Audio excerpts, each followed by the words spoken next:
আমি ভেবেছিলাম সব ঠিক হয়ে যাবে, প্রতিবারের মতো এবারও তুমি ফিরে আসবে, কিন্তু কিছুই ঠিক হয়নি। তুমি আর ফিরে আসোনি। আমি অপেক্ষায় থেকেছি মাসের পর মাস, বছরের পর বছর, কিন্তু তোমার দেখা আমি পাইনি।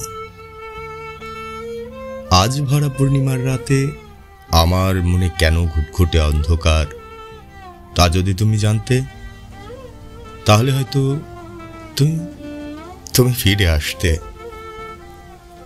তুমি যদি জানতে একটা মানুষ আজও তোমাকে কতটা ভালোবাসে, তাহলে বোধহয় তুমি আসতে। আচ্ছা, তুমি কি ফিরে আসবে না? আমি কি আর তোমার দেখা পাবো না? মৃত্যুর ঠিক 1 মিনিট আগে হলেও আমি তোমাকে দেখে যেতে চাই,